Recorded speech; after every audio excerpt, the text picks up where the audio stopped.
ഇന്ന് നമ്മൾ ഉണ്ടാക്കാൻ പോകുന്ന ഒരു സ്പെഷ്യൽ വടയാണ്. അതെങ്ങനെയാണ് ഉണ്ടാക്കണതെന്ന് നോക്കാം.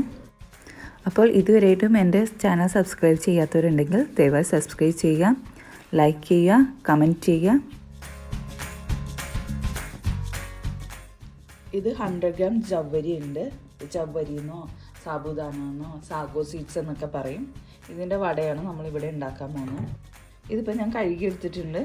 ഇനി ഇതിലേക്ക് നമുക്ക് നേരത്തെ വെള്ളം ഒഴിച്ച് വെക്കാം. വെള്ളത്തിൽ കൂടിയാലും കുഴപ്പമില്ല, നമുക്ക് പിഴിഞ്ഞ് കളയാവുന്നതാണ്. ഒരു 4 മണിക്കൂർ അല്ല 5 മണിക്കൂർ നമുക്കിത് വെള്ളത്തിലിട്ട് വെക്കാം. അതിനുശേഷം വടയുണ്ടാക്കാം. ഇതാണ് നമ്മൾ നേരത്തെ വെള്ളത്തിലിട്ട് വെച്ചിരുന്ന ചവ്വരി. ഇതിപ്പോൾ നന്നായിട്ട് കുതിർന്നിട്ടുണ്ട്. വേണ്ട നന്നായിട്ട് കുതിർന്ന് ഇതായി പോകുന്ന ഒരു പരുവത്തിയിട്ടുണ്ട്. 5 മണിക്കൂറോളം ഞാൻ വെള്ളത്തിലിട്ട് കുതിർത്തതാണ്. നമുക്കൊരു വേറൊരു പാത്രം എടുക്കാം. അതിലേക്ക് പുഴുങ്ങി വെച്ചിരിക്കുന്ന പൊട്ടറ്റോസ് ഇട്ട് കൊടുക്കാം. ഇത് 2 മീഡിയം പൊട്ടറ്റോസാണ് ഉള്ളത്. എന്നിട്ട് ഇത് നന്നായിട്ട് ഉടച്ചെടുക്കണം.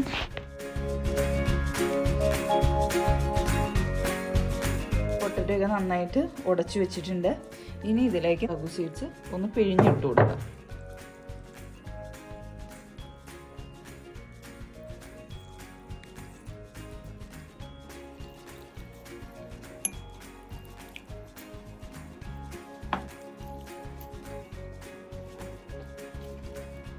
ഇനി നമുക്കിതിലേക്ക് ഇവിടെ കുറച്ച് മല്ലിയില എടുത്ത് വെച്ചിട്ടുണ്ട്, അതിട്ട് കൊടുക്കാം. പിന്നെ ഒരു 2 പച്ചമുളക് ചെറുതായിട്ട് അരിഞ്ഞത്, പിന്നെ ഒരു കുഞ്ഞു കഷ്ണം ഇഞ്ചി ചെറുതായിട്ട് അരിഞ്ഞ് വെച്ചത്,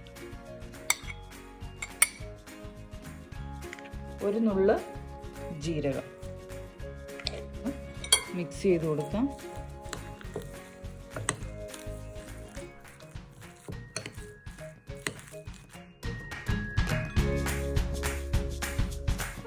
ഇനി ആവശ്യത്തിന് ഉപ്പും കൂടെ നമുക്ക് ചേർത്ത് കൊടുക്കാം.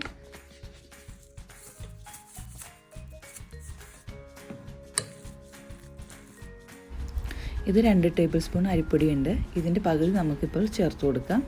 അതിനുശേഷം ആവശ്യമെങ്കിൽ ബാക്കി പകുതിയും കൂടെ നമുക്ക് ചേർത്ത് കൊടുക്കാം. ഇനി മാവ് നന്നായിട്ട് കുഴച്ചെടുക്കാം.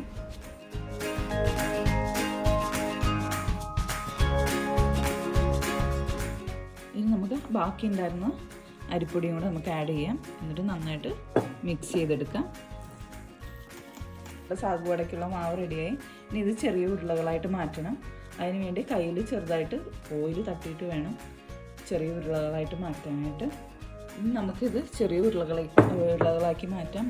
അതിന് വേണ്ടി നമുക്ക് ഇച്ചിരി ഓയിൽ നമ്മുടെ കയ്യിൽ തടവി കൊടുക്കാം.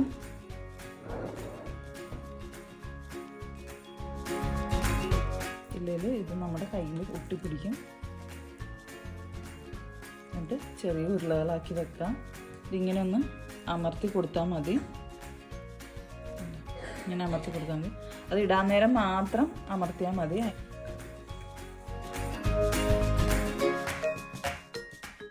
ഇനി നമുക്ക് ഈ ബോൾസൊക്കെ ഒന്ന് അമർത്തിയ ശേഷം ഫ്രൈ ചെയ്തെടുക്കാം.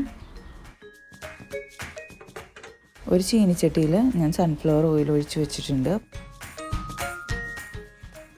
എണ്ണ ചൂടായിട്ടുണ്ട്.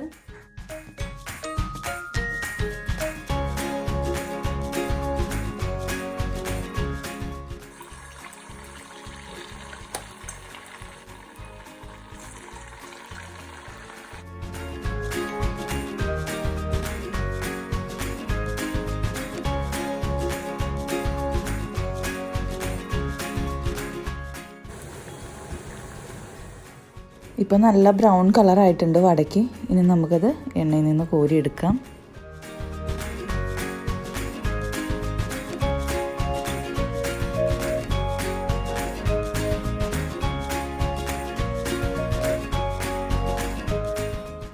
ബാക്കിയുള്ള ചെറിയ ചെറിയ ഉരുളകളും നമുക്ക് അതേപോലെ തന്നെ വറുത്ത് കോരിയെടുക്കാം. ഇതൊരു സ്പെഷ്യൽ വടയാണ്. എല്ലാവരും ട്രൈ ചെയ്ത് നോക്കണം. ഇനി പുതിയൊരു റെസിപ്പിയായിട്ട് നമുക്ക് അടുത്ത വ്ലോഗിൽ കാണാം.